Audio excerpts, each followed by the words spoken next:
Assalamualaikum warahmatullahi wabarakatuh. Alhamdulillahi rabbil alamin. Wabihi nasta'in ala umuri dunya wad-din. Wassalatu wassalamu ala sayyidil mursalin wa imamil muttaqin qaidil ghurril muhajjalin Sayyidina wa maulana Muhammadin wa ala alihi wa ashabihi ajma'in, amma ba'd. Ma'asyar muslimin wa zumratul mu'minin rahimakumullah. Para pemirsa Raja TV dan pendengar Radio Raja. Kita telah masuk di awal bulan Jumadal Ula. Setelah Jumadal Ula, hari ini tanggal 5 atau tanggal 6. Kita akan masuk ke Jumadal Akhirah, Rajab, Sya'ban. Lalu kita akan memasuki bulan Ramadan. Allahumma ballighna Ramadan. Kita memohon kepada Allah agar Allah menyampaikan kita ke bulan Ramadan. Jamaah rahimakumullah, kembali kita berjumpa untuk belajar. Semoga yang kita pelajari selama ini dapat kita amalkan sehingga menjadi ilmu yang bermanfaat. Rasulullah SAW berdoa mengatakan, Allahumma inni a'udzubika min ilmin la yanfa' wa min qalbin la yakhsha wa min nafsin la tashba' wa min da'watin la yustajabu laha. Ya Allah, aku berlindung kepadamu dari ilmu yang tidak bermanfaat, dari hati yang tidak khusyuk, dari jiwa yang tidak puas, dan dari doa yang tidak dikabulkan. Ahibati fillah, kita masuk ke bab 442. Judulnya Babu Al-Mu'anaqah. Bab tentang mu'anaqah, yang mungkin sering diterjemahkan berpelukan, yaitu di mana seorang mendekat kepada saudaranya, kemudian dia meletakkan lehernya di leher saudaranya. Leher ketemu leher. Ya, mungkin sebagian ada yang pipi ketemu pipi, yang dikenal dengan cipiki-cipika atau cipika-cipiki. Tapi al-mu'anaqah lebih erat lagi. Lebih menunjukkan kedekatan dan keakraban.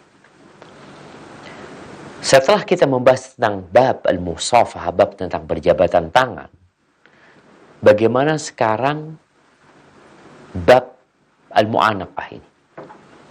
Apakah diperbolehkan atau dianjurkan seorang untuk memeluk saudaranya? Kapan dan bagaimana? Pernah ada sahabat yang bertanya kepada Nabi SAW, ketika seorang bertemu dengan orang lain, apakah dia merunduk? Kata Nabi, la. Terus apa yang dilakukan? Kalau berjabatan tangan. Berjabatan tangan, itulah adab. Taib. Adapun bab al-mu'anaqah berkaitan dengan berpelukan ini biasanya dilakukan ketika mereka pulang dari safar atau mereka lama tidak berjumpa. Al-Imam Bukhari di sini menyebutkan hadis. Beliau mengatakan haddatsana Musa qala haddatsana Hammam anil Qasim bin Abdul Wahid an Ibni Aqil anna Jabir ibn Abdullah haddathahu annahu balaghahu hadithun an rajulin min ashabin Nabi sallallahu alaihi wasallam fabta'tu ba'iran fashadadtu ilaihi rahli shahran hatta qadimtu Syam fa idza Abdullah ibn Unais فبعثت إليه أن جابرا بالباب فرجع الرسول فقال جابر ابن عبد الله فقلت نعم فخرج فاعتنقني قلت حديث بلغني لم أسمعه خشيت أن أموت أو تموت قال سمعت النبي صلى الله عليه وسلم يقول يحشر الله العباد أو الناس عراة غرلا بهما قلت ما بهما قال ليس معهم شيء فيناديهم بصوت يسمعه من بعد أحسبه قال كما يسمعه من قرب أنا الملك لا ينبغي لأحد من أهل الجنة يدخل الجنة وأحد من أهل النار يطلبه بمظلمة ولا ينبغي لأحد من أهل النار يدخل النار وأحد من أهل الجنة يطلبه بمظلمة قلت وكيف وإنما نأتي عراة بهما قال بالحسنات والسيئات. Ahibati fillah, kita lihat di sini bagaimana Jabir bin Abdullah, salah satu sahabat yang banyak meriwayatkan hadis dari Rasul sallallahu alaihi wasallam. Dia dapat informasi tentang sebuah hadis yang dia tidak mendengarnya dari Nabi alaihi salatu wasallam. Dia mendapat berita bahwa salah satu sahabat mendengar hadis itu langsung dari Rasulullah sallallahu alaihi wasallam. Apa yang dilakukan Jabir? Beliau begitu semangatnya, haus ilmu. Beliau ingin mendengar hadis itu dan mendapatkan faedah darinya. Dan memang jamaah, menuntut ilmu memerlukan perjuangan. Terkadang sebagian kita malas datang ke majelis ilmu. Apalagi sejak ada online. Ya, dia mungkin sebulan sekali, sepekan sekali kalau ada waktu. Kalau enggak, ya dia akan sibuk dengan kesenangan. Padahal yang datang ke majelis ilmu, dia sejatinya datang ke taman-taman surga. Taib. Apa kata Jabir? Fashaddatu ilaihi rahli. Maka aku mengikat perbekalanku di atas. Fabta'tu ba'iran. Yang pertama dia lakukan, aku beli seekor onta. Beli. Digunakan sebagai kendaraan. Lalu dia pasang pelana onta, barang yang dia perlukan, kemudian dia pergi menuju ke Syam. Berapa lama? Syahrun. 1 bulan. Ini perjalanannya 1 bulan.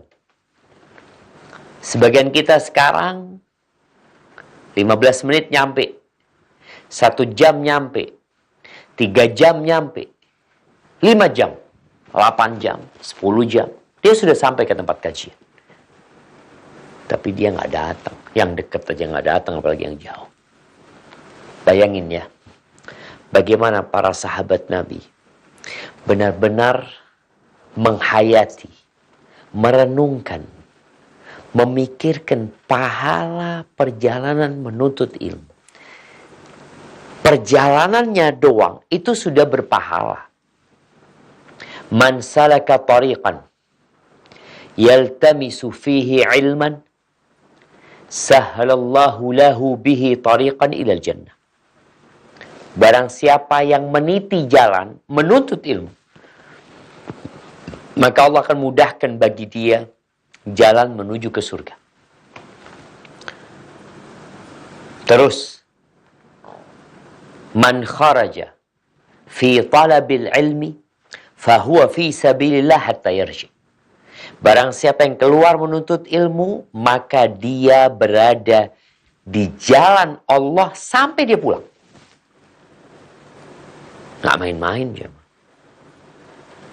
Jadi ketika engkau merasa jauh tempatnya, bagaimana engkau menghadirkan di dirimu bahwa aku sedang fi sabilillah.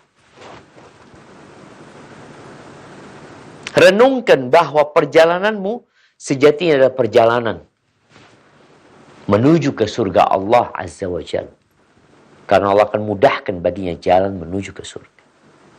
Maka orang yang tahu dengan fadilah tersebut, ya, buat dia perjalanan 1 bulan biasa. Tapi kemudian setelah sampai ke Syam, faida Abdullah bin Unais. Ternyata sahabat itu adalah Abdullah bin Unais. Abdullah bin Unais ini salah satu sahabat yang ikut Bai'atul Aqabah dari kalangan Ansar, ya. Dia termasuk sahabat yang mendapatkan tugas-tugas berat dari Nabi SAW. Jadi Nabi itu ketika mendelegasikan sebuah tugas, maka beliau akan melihat orang yang cakap dan tepat mengemban tugas itu. Ketika beliau mengirim seorang delegasi untuk bertemu dengan raja, untuk negosiasi, maka beliau kirim seorang yang perawakannya indah dan pandai berbicara. Dan ketika beliau mengirim seseorang untuk membunuh musuh-musuh Islam, maka beliau pilih seorang pemberani yang bijak, yang dia tahu strategi. Yang dikirim sama Nabi SAW untuk membunuh seseorang adalah Abdullah bin Unais. Setelah perang Uhud, ya, sebelum kita membaca hadis yang diriwayatkan Abdullah bin Unais, anak ingin menceritakan sosok sahabat ini yang mungkin tidak sering kita mendengar namanya. Setelah perang Uhud, di mana umat Islam mengalami kekalahan, dan itu menyebabkan kesombongan dan kecongkakan orang-orang musyrikin, karena mereka bisa membunuh 70 dari sahabat Nabi SAW, bahkan melukai Rasulullah SAW. Kekalahan ini, walaupun tidak kekalahan yang telak, membuat bangsa-bangsa Arab, mereka ingin menyerang kota Madinah. Karena mereka mendapat angin segar yang menunjukkan bahwa umat Islam lemah. Dan boleh jadi orang-orang musyrikin dari bangsa Arab selain Quraisy, mereka juga ingin menunjukkan bahwa mereka adalah sekutu bagi Quraisy. Dan mereka hendak membela Tuhan-Tuhan mereka dan membela Quraisy. Akhirnya kata Abdullah bin Unais, da'ani Rasulullah SAW. Aku dipanggil sama Rasulullah SAW. Lalu beliau mengatakan, innahu qad balagani anna ibn Sufyan, yani Khalid bin Sufyan al-Hudhari, yajma'u liyan nas liyaghzuwani wa huwa binakhlatin aw bi'urana fa'tihi faqtulhu. Nabi SAW mengatakan kepada Unais, wahai Unais, aku tuh dapat berita bahwa Khalid bin Sufyan al-Hudhali, dia sedang menggalang massa untuk memerangiku. Posisi dia sekarang ada di kebun kurma atau ada di lembah Urona, di dekat Arafah, Mekah sana. Engkau datang ke sana, kau bunuh dia. Subhanallah. Kenapa? Tugas ini harus diselesaikan dengan cepat. Daripada menunggu Khalid datang ke kota Madinah, kemudian terjadi peperangan yang boleh jadi akan terbunuh banyak sahabat dan memakan banyak kerugian. Maka lebih baik kepalanya ini, pentolannya sebelum bergerak dibunuh. Dikirim sendirian. Pasukan ini sendirian. Qultu ya Rasulullah in adhuli hatta a'rifahu. Wahai Rasulullah, gambarkan tentang dia, sifat dia, supaya aku tahu. Karena dia nggak tahu mana yang namanya Khalid ibn Sufyan. Kata Nabi SAW, innaka idza ra'aitahu dzakarta syaitan. Kalau engkau melihat dia, kau akan ingat syaitan. Menakutkan orang itu. Wa ayatu ma bainaka wa bainahu annaka idza ra'aitahu wajadta lahu qusya'rira. Dan buktinya antara engkau sama dia, kau kalau lihat dia, engkau akan merinding. Khalid ini mengatakan, ya Rasul, inilah ahabur rijal. Aku itu nggak pernah takut sama musuh. Enggak, katanya, engkau kalau ngelihat dia, engkau merinding. Menakutkan. Ingat setan kalau ngelihat dia. Mungkin perawakannya yang tinggi besar, ya. Wajahnya menakutkan. Fakharajtu mutawashihan sayfi. Akhirnya aku berangkat sendirian dari kota Madinah menuju ke Mekah. Sampai ke tempat yang disebutkan Nabi SAW. Karena dia sedang bikin markas di sana, ngumpulin orang-orang untuk memerangi Nabi SAW. Ternyata dia sedang bersama perempuan-perempuan nyari tempat untuk bermalam. Udah sore, waktunya waktu asar ya. Kata Khalid, wahaitsu kana waktu asar, dan waktunya waktu asar pada waktu itu. Ketika aku melihat orang itu, benar merinding tubuhnya. Ada ketakutan. Tapi tetap Khalid nggak takut ya. Fa'aqbaltu nahwah. Aku langsung menuju ke dia. Dan waktunya sholat asar. Maka akhirnya Khalid ini sholat asar. Dia mengatakan, fasallaitu wa ana amshi nahwa. Aku sholat dalam posisi jalan. Dengan memberikan isyarat dengan kepalaku. Jadi sholat asar dalam kondisi jalan.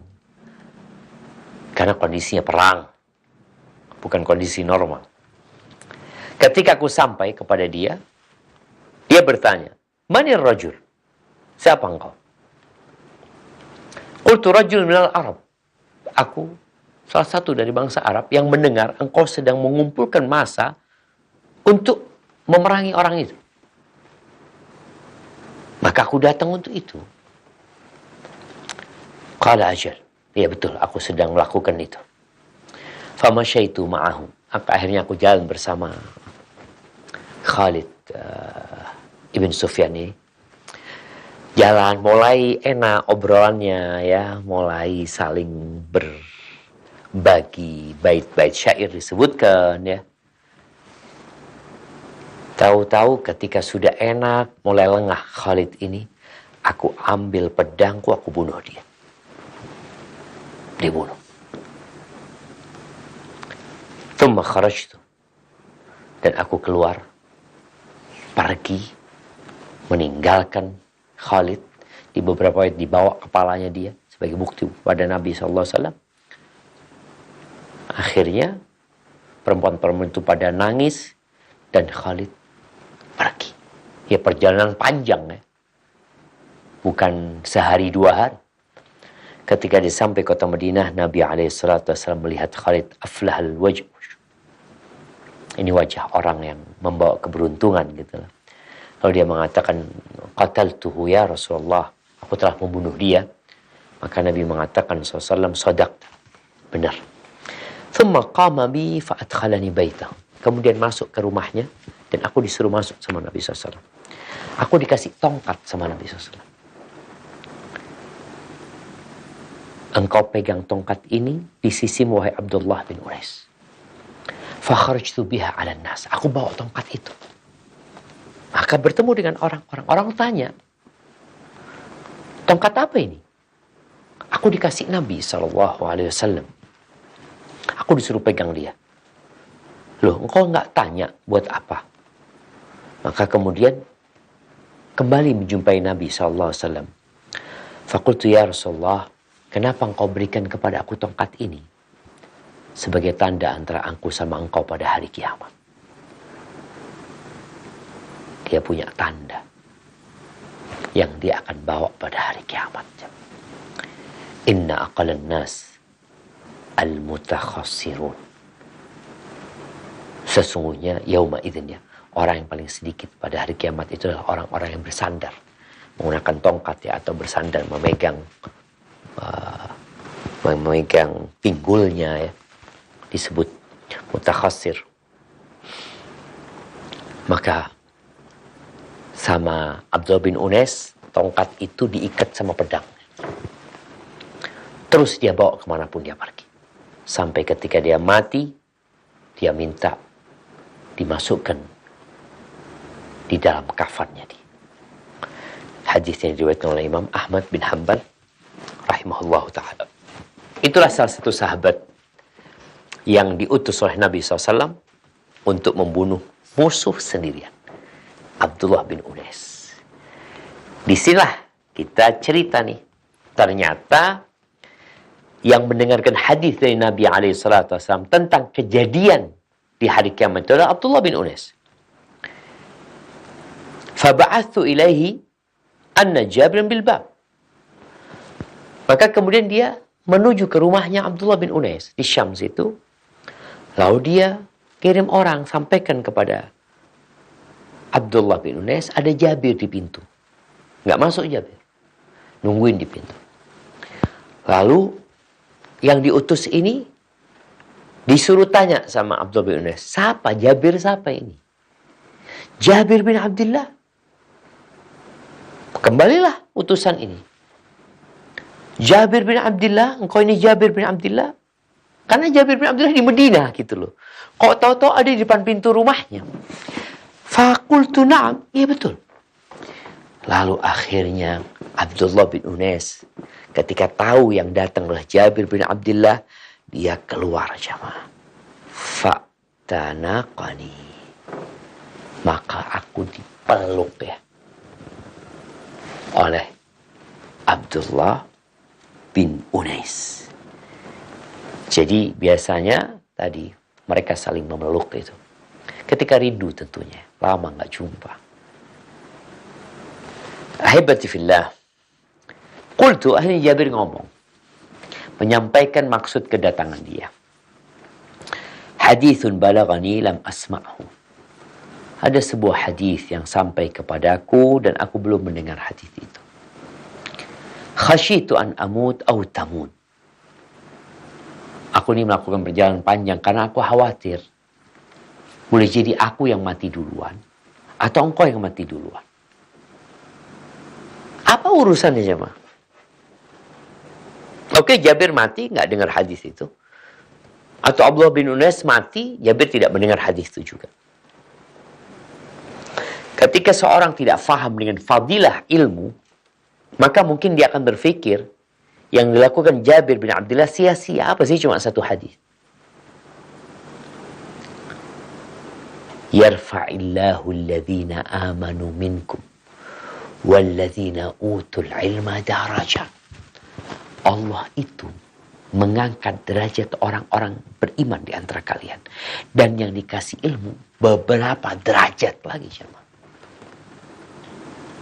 Jadi satu hadis ini adalah mengangkat derajat.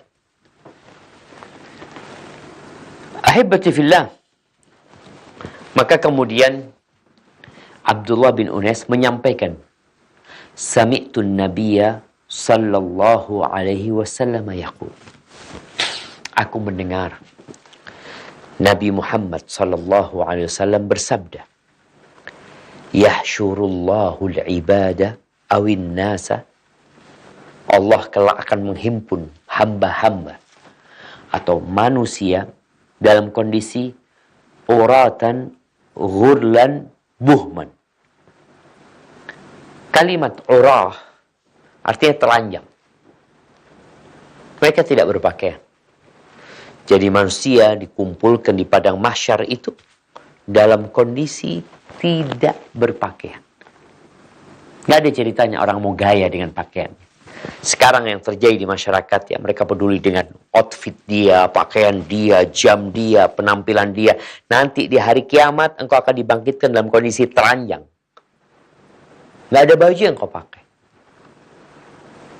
Tidak ada yang bisa engkau banggakan dari harta yang kau miliki.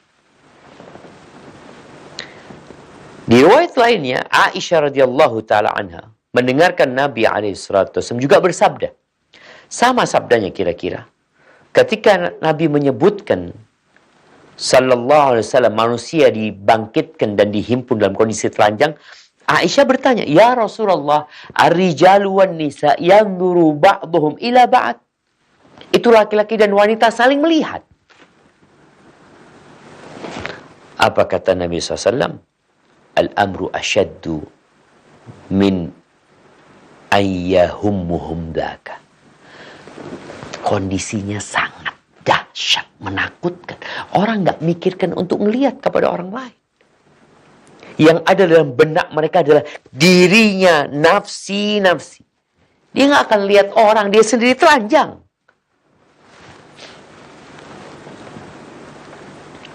Ghurlan. Belum disunat. Jadi subhanallah, manusia yang mati, membusuk, menjadi tulang, hancur tulangnya, Allah akan bangkitkan lagi sebagaimana dia dilahirkan oleh ibundanya. Belum disunat.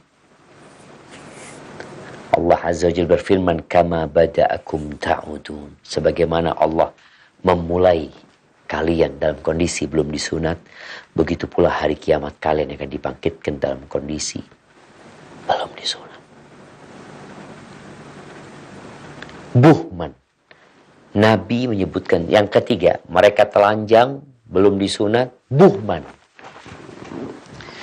Kalimat buhman ini tidak difahami oleh para sahabat. Maka mereka bertanya kepada Nabi SAW, ma buhman? Apa yang dimaksud dengan buhman? Orang kalau nggak paham itu bertanya. Jangan sok tahu, jangan sok ngerti. Sebagian kita ada yang sampai mati nggak pernah tanya tentang urusan agamanya. Padahal dia nggak tahu apa-apa. Tapi memang karena dia nggak tertarik dengan ilmu, tidak peduli dengan amaliyah ibadah dia, yang penting dia beramal. Ketika tidak mengerti, Allah mengatakan fas'alu ahla dzikri in kuntum la ta'lamun. Bertanyalah kepada orang yang berilmu ketika engkau nggak tahu. Maka para sahabat bertanya, ma buhman? Apa kata Nabi SAW? Laisa ma'ahum syai'. Mereka tidak membawa apa-apa. Nggak ada yang mereka bawa. Mungkin di dunia dia punya jam yang mahal, punya cincin, dia punya kendaraan, dia memiliki uang yang banyak, emas yang bertumpuk-tumpuk. Tapi pada hari kiamat, yauma la yanfa'u malu wala banun, hari di mana harta dan anak-anak laki-laki tidak berguna. Karena sejatinya kau akan datang sendirian. Dan kau akan memikirkan dirimu sendiri. Anak-anakmu juga memikirkan diri mereka sendiri. Bahkan pada hari itu, yauma yafirul mar'u min akhi wa ummihi wa abihi wa sahibatihi wa banihi. Orang akan lari meninggalkan saudaranya, meninggalkan ayahandanya, ibundanya, ayahnya, istrinya, anak-anaknya. Dia hanya memikirkan dirinya sendiri. Dia tinggalkan semua itu. Lalu Nabi SAW menjelaskan, fayunadihim, lalu Allah menyeru mereka, memanggil mereka di padang mahsyar itu, bisautin, dengan suara, yasma'uhu man ba'uda ahsabu kama qala kama yasma'uhu man qur, yang suaranya didengar oleh orang yang jauh sebagaimana orang yang dekat. Sama, jauh dekat, suara itu sampai kepada mereka. Dan Allah memanggil mereka. Dan Nabi menyebutkan bisaut, dengan suara. Dan kita tahu, laisa kamitslihi syai', tidak ada yang menyerupai Allah Azza wa Jalla. Wa huwa samiul basir. Tapi dia maha mendengar dan maha melihat. Jadi kita menetapkan sifat yang Allah tetapkan untuk dirinya. Dan Nabi SAW menetapkan untuk dirinya tanpa mencontohkan, memisalkan, dan menyerupakan Allah dengan makhluk. Apa yang dikatakan Allah?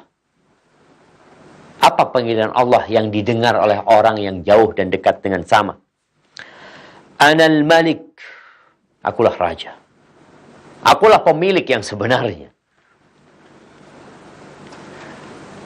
Di beberapa jalan hadis ini ada tambahan Anal Malik, Anad Dayyan, akulah raja. Akulah yang berkuasa. Akulah yang mengangkat dan menaruh. Aku yang meninggikan dan merendahkan. Aku yang memberi dan aku yang menghalangi. Aku yang membentangkan dan aku yang menyempitkan. Aku yang menghidupkan dan mematikan. Anal Malik.